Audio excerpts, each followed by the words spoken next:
Well, welcome everybody. This afternoon we're going to do a ribbon cutting ceremony, grand reopening of the Hall of Fame. So 2005 we opened the Hall of Fame.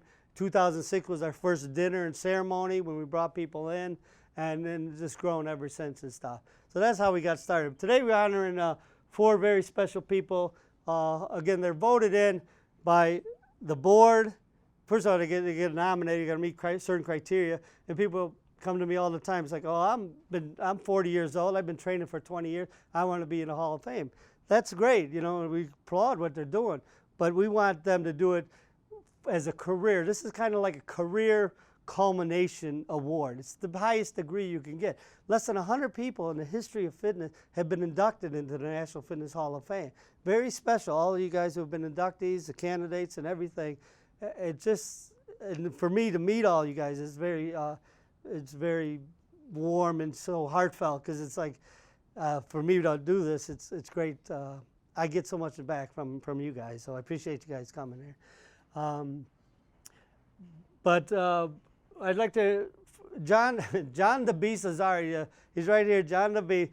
He lives it, everything's about training. He's training, he's so passionate about it his whole life, but helping people get fit. And that's the thing about it. It's not what you do in your personal career. Let's say you were a weightlifter, a jogger, a marathon. I said, well, why don't put Michael Jordan in? He was the greatest basketball, but he didn't have a career in fitness. This is an occupational Hall of Fame. Very important. What you do in your, you know, whether you're an educator, a trainer, all the levels that we have to get into the Hall of Fame. It's very special. But John is a passionate trainer, 24/7. He'll call them, oh, I'm training people. And he's got a whole list of clients that, you know, it's overwhelming. And I was like, John, you're getting in the Hall of Fame this year. Can you send me something so that we could put in the Hall of Fame and preserve it? So he sent me this beautiful, this is his uniform that he trains people in, at John the Beast, and he signed the pen. I was like, oh, that's perfect. Thanks. We're going to put that in the hall. And then a couple days later, I get another box. This is an old box from John the Beast. Like, oh, no. John, what's that? Oh, that's cool. He sent me his hat. Look at his hat, his old original training hat there. I'm going to put it up there. That was good. And his weightlifting belt and gloves. I'm like, oh, look at that. How much sweat did you earn on that belt? I'm like, oh, that's unbelievable. So that's collected that. So it's fantastic, all the stuff that you guys have. And then, but anyway, a couple days later, I get another package. Like, oh, no. John, he comes here. I'm like, what? Yeah, what is John? Oh, he gives him his shoes and a sweat towel. And I'm like, oh, no, wait a minute. I get on the phone, John. He's like, oh, John, did you get it? And he really talks, did you get the package? Did you get it? Yes, I got it. Oh, I gotta send you more. It's like, no, I was afraid he's going to send his underwear. It's like, John, that's enough. It's good. Please. It's an honor to be Dr. John this year.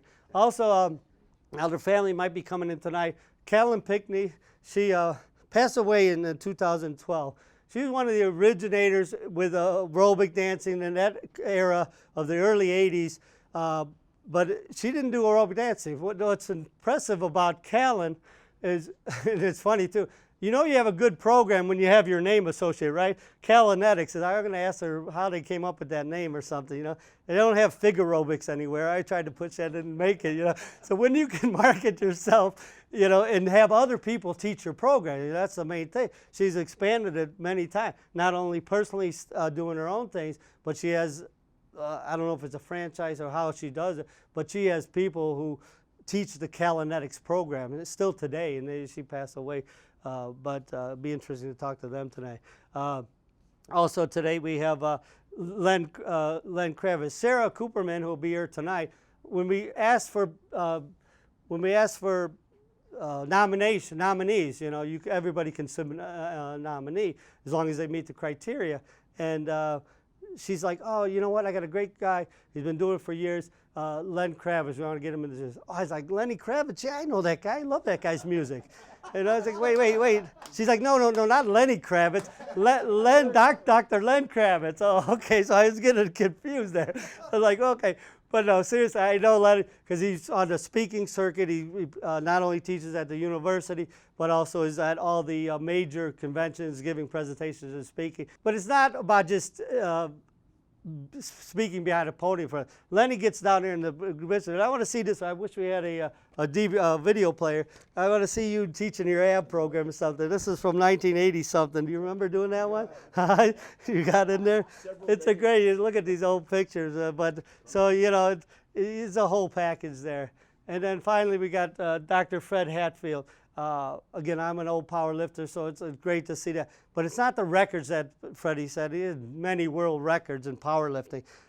It's what you do beyond that. It's your career. He's editor-in-chief of Muscle Sports Fitness and wrote many articles with health of numerous articles. I think 60 books you had down there, right? 60 books on training, and also started president of ISSA, which is the International Sports Science Association. So his whole career, he spent 40 plus years now, right? It's got to be at least 40 years in the career and doing this stuff. And he's actually signed some of the books, and it's fantastic to meet him. It's like I had to call around. It's like, gosh, the guy's done so much. Let me call some of the people who know him better, because I've never met him. And I called one of his training partners. I get on the phone, and it's like, hey, what was it like having Freddie as a training partner? He's like, he's the worst. I'm like, what? What do you mean? He's the worst training partner. I was like, what do you mean? He has all this knowledge, this experience. He can tell you the science behind all the lifts and all that. He's like, yeah, no, I know. That's great. But it's loaded up. If you're lifting with him, he's squatting 1,000 pounds, and each weight is 50 pounds. You're putting it on. It's 50, 100. 150, 200. You get a workout before you even get your own workout, just loading the weights for the guy. Then you got to strip it down back to a normal. You're squatting 200 pounds, normal person, right? There's 950, 900, 850. Come on in, guys. Welcome. Come on in. We invite you all to come on in.